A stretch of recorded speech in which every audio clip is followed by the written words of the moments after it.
Dale ese aplauso a Dios en este momento, amén. Fuerte, fuerte, fuerte.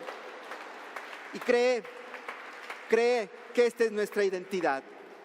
Y quiero predicar hoy, quiero hablar al corazón de la iglesia y de aquellos que nos acompañan hoy, aquellos que aceptaron esta invitación. Este sermón que he titulado La gracia del Rey para mí. ¿De quién es la gracia del Rey? Mía. ¿De quién es la gracia del Rey? Una vez más, ¿de quién es la gracia del Rey? Mía. La gracia del Rey para mí. Bajo muchas circunstancias, el ser humano por naturaleza espera que las cosas ocurran como él quiere, como a él le conviene y cuando él quiere. Analicémoslo con madurez y así es. Pero quiero decirles algo. Hay dos cosas que pasan. Bueno, son varias, pero quiero resaltar dos. Pero antes quiero reafirmar la idea. El ser humano busca que las cosas ocurran como él quiere, es decir, como a él le conviene y cuando él quiere.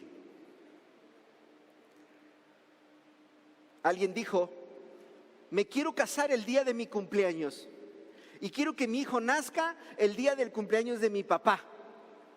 Y me voy a morir cuando ya esté viejito, a la hora que yo quiera cerrar los ojos. Quizás exageré, pero analízalo. Y cuando pides dinero prestado, dices, te voy a pagar el viernes. Pero en el fondo de tu corazón dices, te voy a pagar cuando yo quiera y a la hora que yo quiera. ¿Sí o no? ¿Sí o no? Tiene que venir el banco ahí con un documento para decirte que los intereses son muy altos para que le paguemos un minuto antes del vencimiento. Bueno, dentro de las muchas cosas que ocurren, quiero resaltarte dos. Y la primera de ellas está en Proverbios 16:1. Este lo voy a leer en la Nueva Traducción Viviente. Proverbios 16:1 en la Nueva Traducción Viviente. Dice así: podemos hacer nuestros propios planes, pero la respuesta correcta viene del Señor. Lo voy a leer una vez más.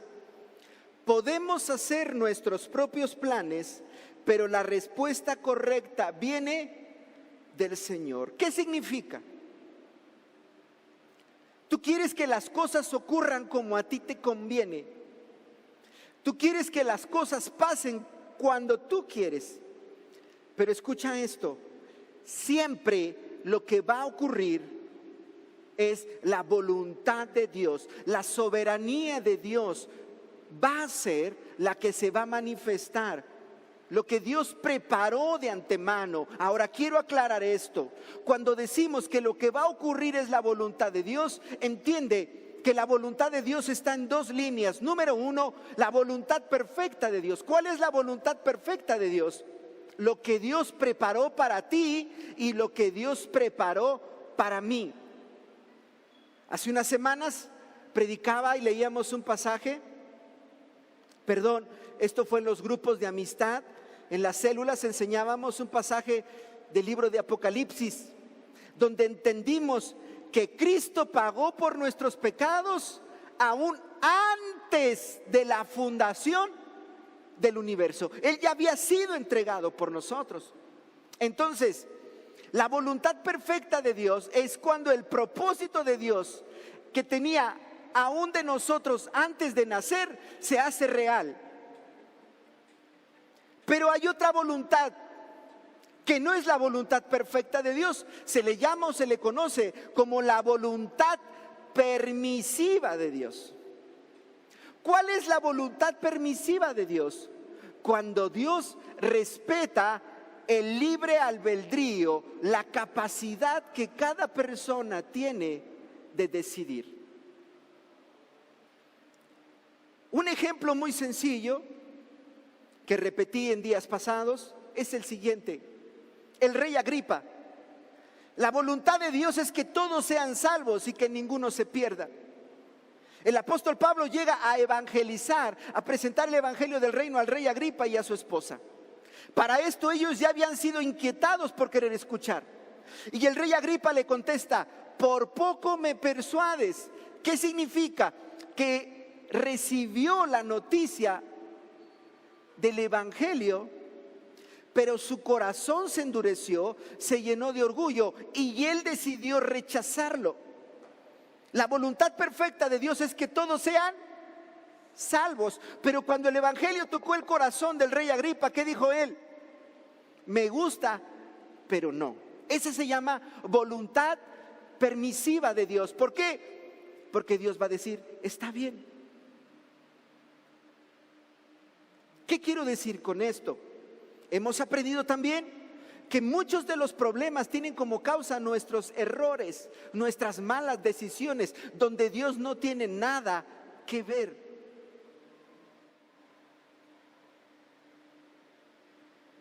Hay gente que está muriendo y decimos que murió por COVID, pero la verdad de las cosas es que no murió por el COVID.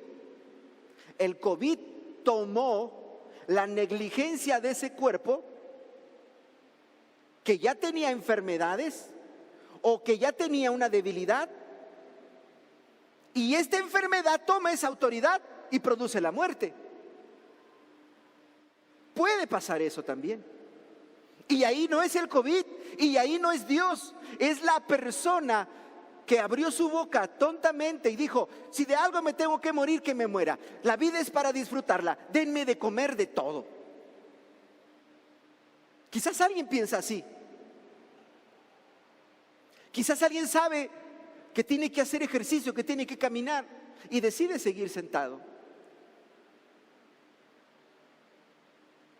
Si algo malo ocurre, es Dios quien lo permite, porque respeta la voluntad de las personas. Lo segundo está en Eclesiastés capítulo 7, versículo 29.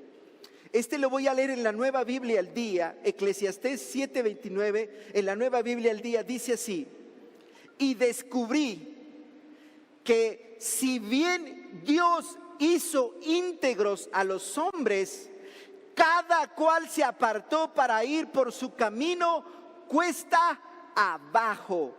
¡Wow! Salomón, con la sabiduría, con el entendimiento que Dios le dio, entendió lo que acabo de mencionar, que fuimos creados para buenas obras antes de la fundación del mundo. El apóstol Pablo lo entiende, lo escribe en la carta a los Efesios capítulo 1, capítulo 2, y lo está repitiendo en sus cartas. Pero por la necedad, por la dureza de nuestra carne, tomamos decisiones entregándole el gobierno de mi vida a las emociones. Y muchas de esas decisiones son las que marcan nuestras vidas. Esas acciones arrebatadas donde hablas a la ligera, esas decisiones arrebatadas donde tiras golpes, esas decisiones arrebatadas donde agarras tus cosas y dices: me voy, esto se acabó. Dios hizo a los hombres íntegros, pero cada uno decidió apartarse para seguir su propio camino y ir cuesta abajo. Cuando entendí esas dos ideas, me di cuenta que hay una palabra determinante en la Biblia, donde me di cuenta que el hombre no puede hacerse para ningún lado. Y esta está en Eclesiastés capítulo 6, versículo 10. Eclesiastés 6, 10, y este lo voy a leer en la versión Nueva Traducción Viviente. Escucha esto: todo ha sido decidido. Ya se sabía desde hace tiempo lo que cada persona habría de ser. Así que no sirve de nada discutir con Dios acerca de tu destino. Cuando Dios se encontró con Saulo, llamado después Pablo, le dijo así: duro te es darle patadas a una aguja.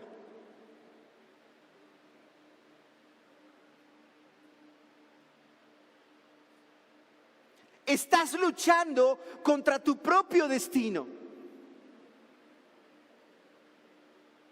Y en ese momento, Saulo, con autoridad, con poder para matar humanos, cayó al piso, se quebrantó y se humilló delante de Dios. Saulo tomó la decisión correcta. En el momento de su encuentro con Dios, en lugar de ver la autoridad que tenía, la posición que tenía, no solamente se entiende que era adinerado, era políglota, 2 ciudadanías o 2 nacionalidades las más importantes de su tiempo, tenía un doctorado, era maestro, lo que hoy llamaríamos un maestro en ciencias o un decano, además con autoridad para matar personas.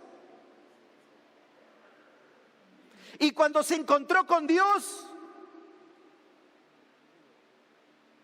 tomó la decisión correcta. Se humilló delante del Señor y le dijo: ¿qué quieres que haga?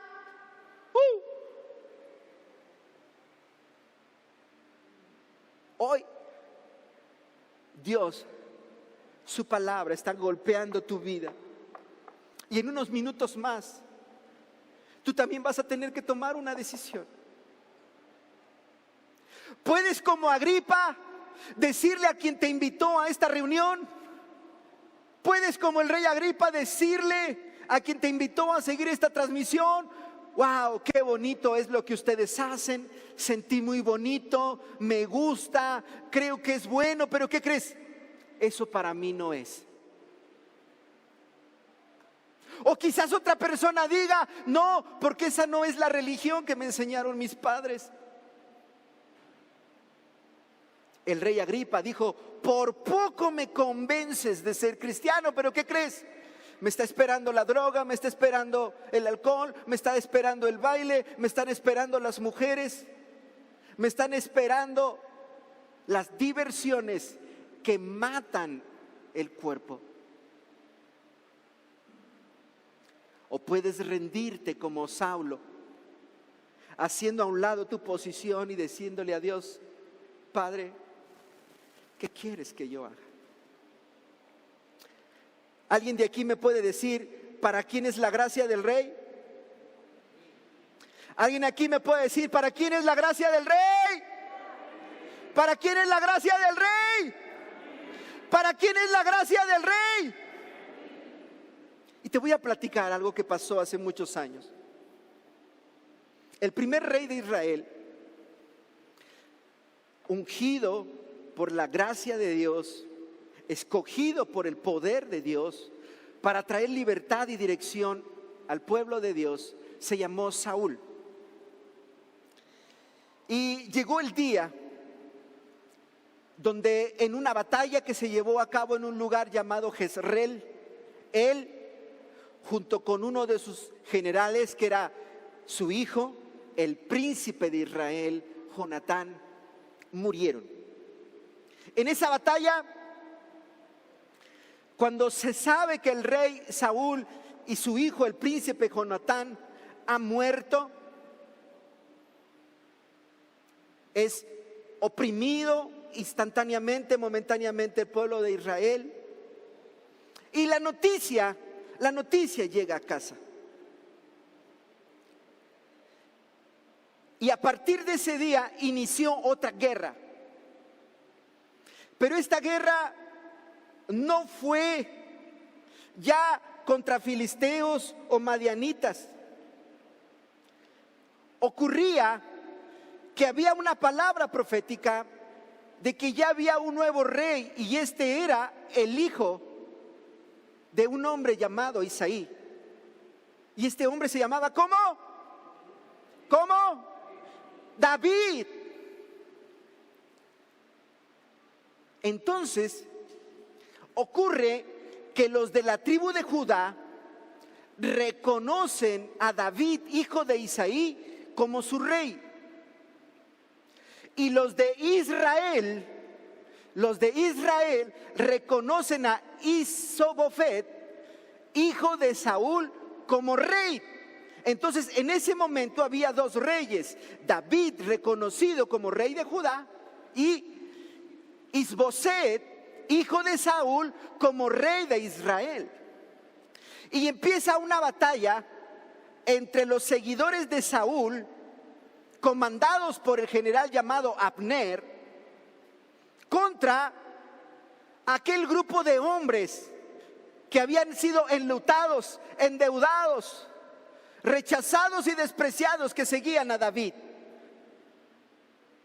Hombres que ya habían tomado la gracia de Dios para ellos. Hombres que cuando Dios tocó la puerta de su corazón decidieron tomar la bendición de la gracia y dijeron: la gracia del rey es para mí. Ahora son soldados del ejército de David. Esta batalla se extendió por varios años.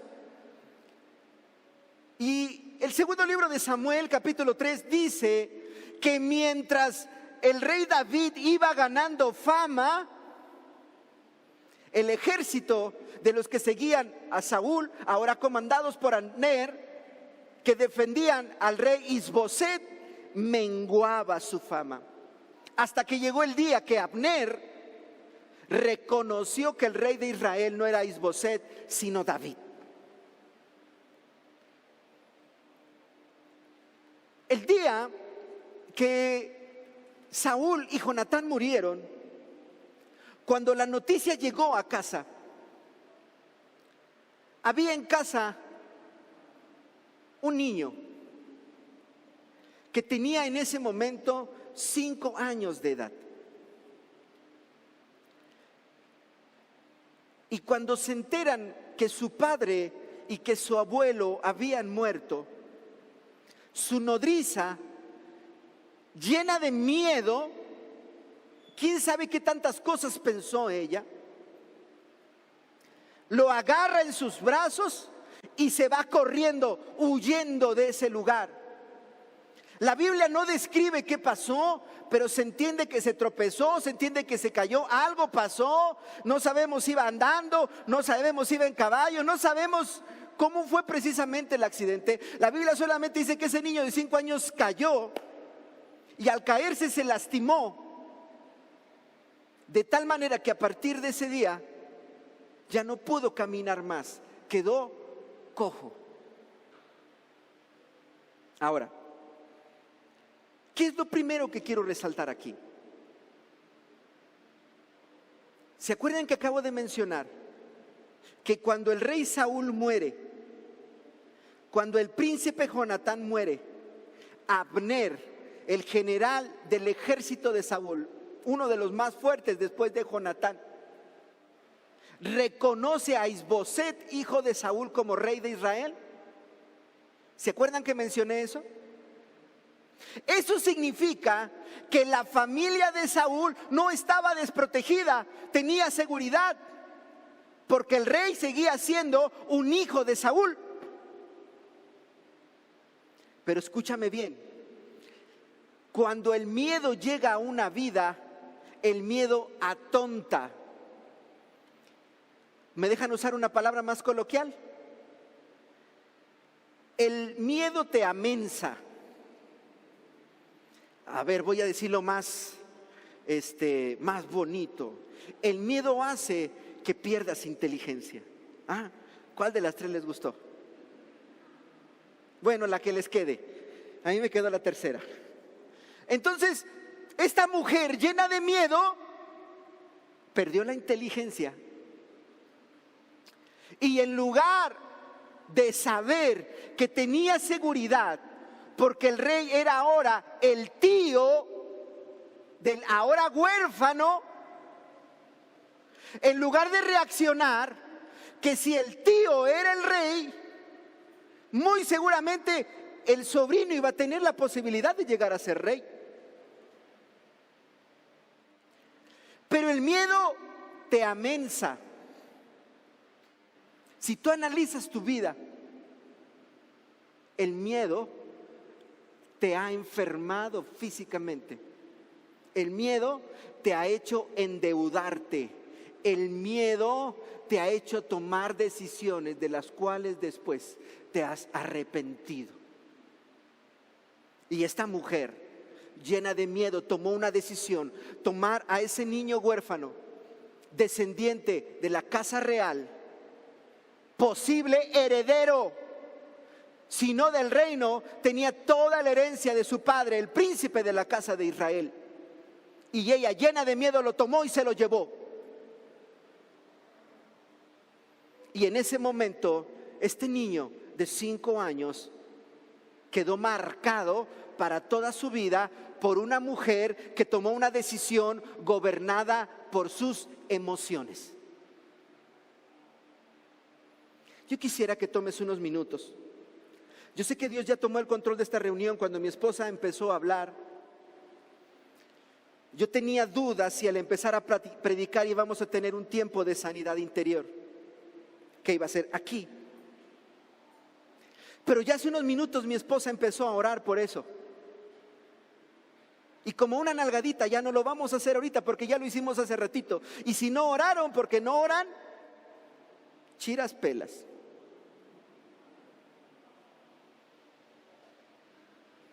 Pero si alguien tomó eso hace unos minutos, prepárate, porque lo que sigue es extraordinario para ti.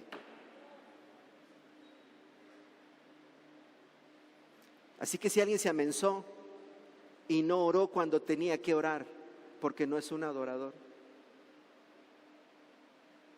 tus emociones pueden hacer que pierdas una bendición que va a marcar tu vida. Entonces, habiendo orado, pidiéndole perdón a Dios por nuestros errores,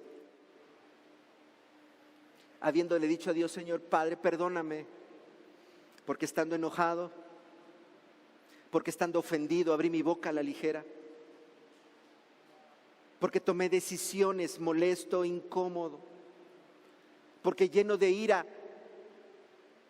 me fui del trabajo. Hay una escena que la primera vez que me la platicaron se me hacía muy difícil de creer. Había un hermano que se congregaba aquí hace algunos años y él se dedicaba a manejar tráiler. Y un día, platicando con él en su casa, me dijo que antes de ser cristiano había trabajado para una empresa y que iba en un viaje largo y que el patrón lo regañó. Y dice el hermano: yo me enojé, pastor, me enojé tanto que orillé el camión, lo dejé ahí y me vine en camión a mi casa. Y yo le dije: ¿en verdad hizo eso? Sí, pastor, y con mucho orgullo me lo decía. Les voy a ser honesto, yo lo creí porque me lo decía el hermano. Pero el hermano Freddy, al menos en 3 ocasiones, ya los choferes le han dejado el camión tirado en la carretera, en la gasolinera, donde se les pega la gana. Y me ha tocado que me llame y me dice: pastor, ore por mí, ya voy. ¿Por qué? Dice: voy a recoger el camión, me lo dejó el chofer abandonado allá. Y uno de esos choferes hace unos días le habló y le dijo: ¿me das trabajo otra vez? ¿Estás de acuerdo conmigo que muchas veces tomamos decisiones gobernados por nuestras emociones? Esta mujer tomó una decisión que marcó la vida de ese niño para toda su vida.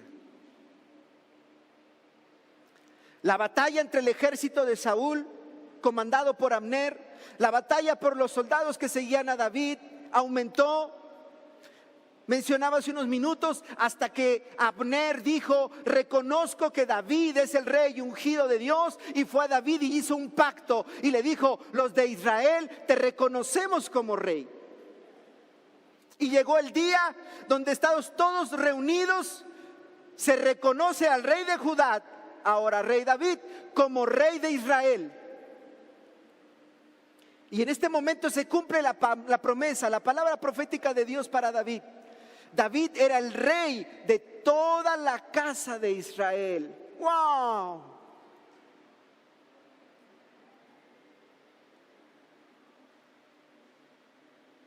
Dios es fiel. Al iniciar la reunión, dirigí a Betsabé y decía: ¿cuántos aquí, como ese adolescente, como ese niño, pueden decir: en el nombre de Jesús derribaré gigantes, en el nombre de Jesús destruiré muros? Cada promesa que Dios había dicho de él, hoy estaban cumplidas. Era el rey de todo Israel. En ese momento,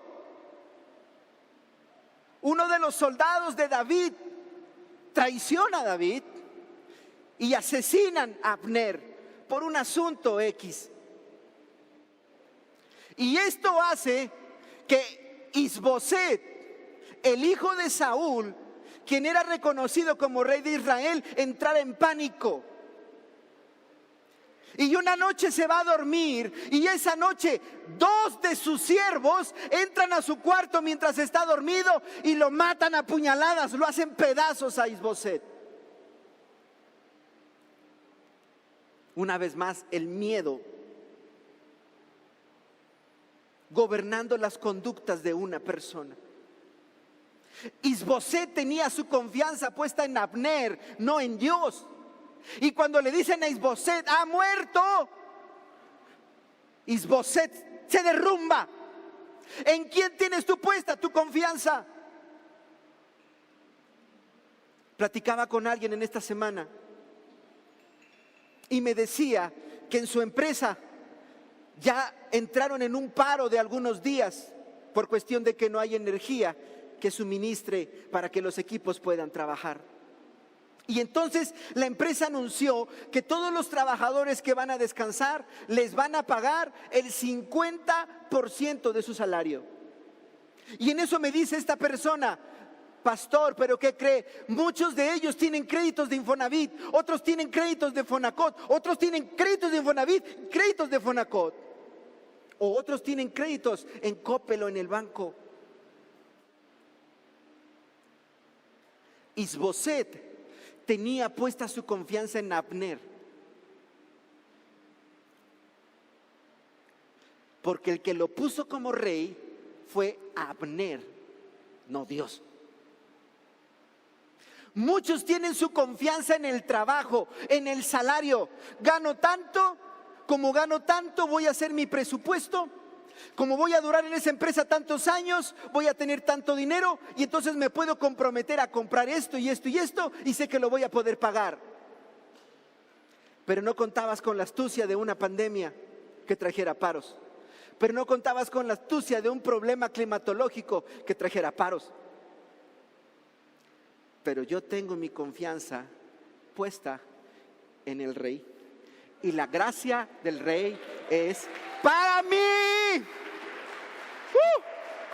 ¿De quién es la gracia del rey? ¿De quién es la gracia del rey? Quita tu confianza de Abner. Quita tu confianza del trabajo, quita tu confianza del dinero, quita tu confianza del doctor, quita tu confianza de la medicina.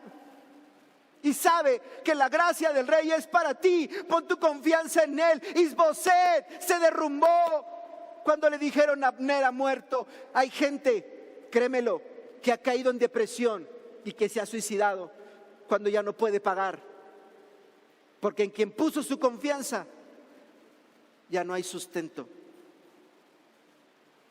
La historia de las crisis económicas, de las devaluaciones que ha habido, no solo en México, sino en otros países, ha marcado la historia de hombres, aún empresarios de renombre, que se han quitado la vida, porque su confianza está en el dinero, su confianza está en Abner. Y escucha, Isboset, lleno de miedo, en lugar de hacer lo correcto, que era ir a Dios, como lo hubiera hecho su padre Saúl, como se los enseñó muy seguramente el profeta Samuel, en lugar de ir a David.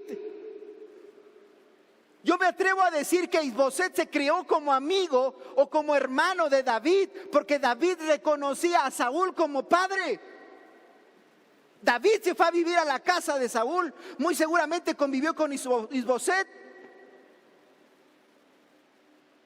Yo creo que si Isboset hubiera ido a hablar con David, David le hubiera dicho: hermano, ¿esta es tu casa? ¿Y por qué estoy seguro de esto? Porque cuando Isboset es asesinado por 2 de sus trabajadores, Isboset le dio un lugar donde dormir a estos siervos de la tribu de Benjamín.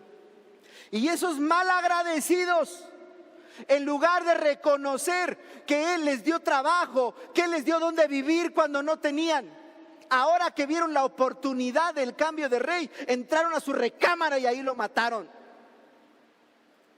¿Cuántos de ustedes han tomado decisiones gobernados por emociones y esa persona que más apoyaste porque te dolía su situación te golpeó la espalda?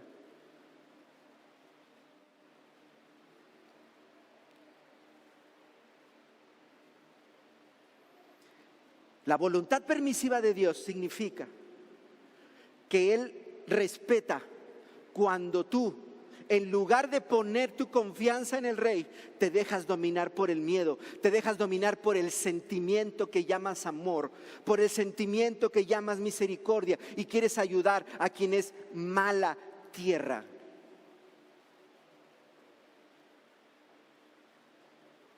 Isbofet, en lugar de ir a Dios, fue Abner. Y cuando muere Abner, en lugar de ir a Dios o en lugar de ir al representante de Dios, porque Dios había puesto a David, se esconde en su recámara. Dice a dormir, pero podemos entender depresión, podemos entender miedo, y ahí muere. Una vez que el reino de David es consolidado, una vez que David es lleno de poder, empieza a hacer una investigación. Y en esa investigación dice: ¿habrá con vida todavía algún descendiente del rey Saúl? Y esto lo hizo David porque David había hecho un pacto con su mejor amigo, con su hermano Jonatán. Y repito, además que reconocía a Saúl como padre, y David dijo: yo no pondré mis manos sobre el ungido de Jehová. Por eso yo creo que si Isboset hubiera ido a David, David lo recibe como hermano. Me puedo imaginar la escena de José cuando vinieron aquellos, sus 11 hermanos, a pedirle perdón, y los recibió. No tengo por qué perdonarles, porque lo que ocurrió era el plan de Dios para mí. ¿Se acuerdan de la palabra profética que Dios me dio? Wow, cuando alguien tiene la gracia del rey, camina en la voluntad de Dios. Cuando alguien tiene la gracia del rey, camina en la voluntad de Dios. Yo creo que David hubiera perdonado a Isboset, pero Isboset se dejó dominar por el miedo y lo traicionaron. Y entonces le dicen al rey David: hay un siervo de Saúl llamado Siba. ¿Quiere que lo mandemos traer? Y viene Siba ante el rey. Y entonces Saúl le pregunta a Siba: oye, tú que fuiste siervo de Saúl, tú que conoces a toda la familia de Saúl, ¿hay con vida alguno de los descendientes del rey Saúl? Y Siba le contesta: hay uno. Pero mira cómo dice Siba: pero está tullido y vive allá en Lodebar.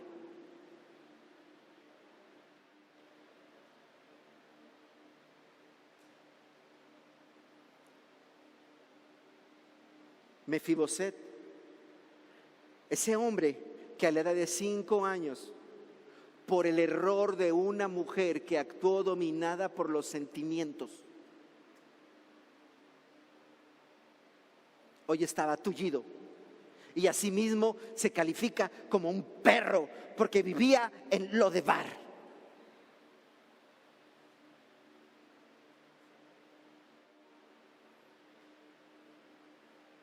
Y le dicen: el rey quiere verte. ¿A mí que soy como un perro? ¿A mí que no valgo nada? Lodebar era un lugar cerca de la región de Galat. Pero interesantemente la palabra Lodebar el significado literal de la palabra del hebreo al español es sin pasto. Un lugar donde no crece el pasto. Yo me pregunto, si no crece el pasto, ¿crecerán otro tipo de plantas? Alguien dijo que no, porque el pasto es lo más fácil de crecer, es hierba. Lodebar significa sin pasto, traducción literal del hebreo al español. Una tierra sin vida. Y entonces los comentaristas de la Biblia se ponen de acuerdo para entender que el significado de Lodebar significa depresión, miseria, tristeza, oscuridad, soledad, desesperanza. Lodebar es el estado espiritual de una persona cuando se siente despojada de la fe. El rey David dice: Padre, haz conmigo lo que quieras, pero no quites de mí tu Santo Espíritu. Haz conmigo lo que quieras, pero no me despojes de la fe. Haz conmigo lo que quieras, pero no me envíes a Lodebar. Quizás David, cuando dijo eso, tenía en sus mentes a Mefiboset.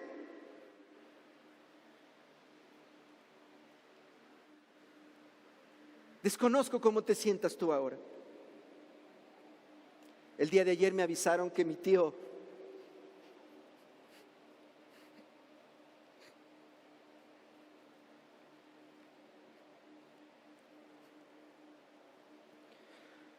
falleció. No sé cuántos seres queridos has perdido. No sé. No sé si aparte de perder familiares, la enfermedad te ha tocado. No sé si aparte de perder familiares, enfermedad, estás teniendo problemas económicos. Existe la posibilidad de que hayas perdido familiares, de que tengas problemas económicos y que aparte de eso,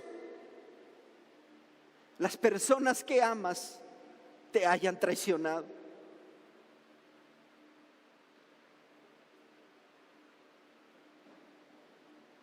Escúchame, el rey te mandó llamar este día para decirte: quiero cambiar tu historia. Y cuando Mefiboset se vio como un perro, algo pasó en su interior y yo quiero la gracia del rey para mí. Porque por encima de sus heridas se levantó y fue delante del rey y se llevó la sorpresa de su vida. Le restauraron toda la herencia de su abuelo y de su padre a su siervo Siba, para que le administrara a él junto con todos sus siervos y su familia. Y a Mefiboset lo sacaron de Lodebar para llevarlo a un lugar de honra. Porque él, cuando estaba hundido en la depresión, cuando Dios tocó la puerta de su corazón, tomó la decisión correcta. Dale ese aplauso a Dios.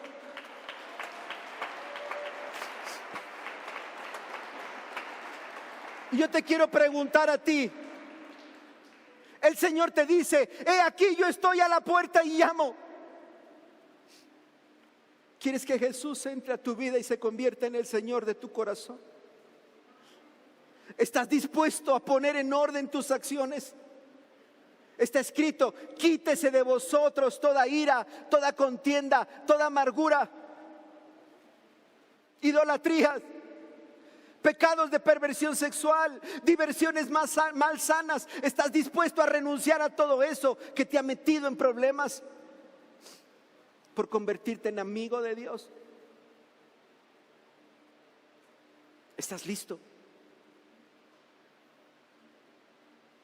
para decirle a la sociedad: no más me va a gobernar el príncipe de los aires de este siglo o de este lugar? Hoy yo voy a rendir mi vida a Jesús como lo hizo Saulo de Tarso, y le voy a decir: ¿qué quieres que yo haga? Y el Señor le dijo a Saulo: ve a la calle de la derecha y pregunta por alguien que se llama Ananías. El Señor te dice a ti: ve a Santa Cecilia 689 y ahí está Casa de Ministerios. Y sé ese lugar, el lugar de encuentro entre tú y yo.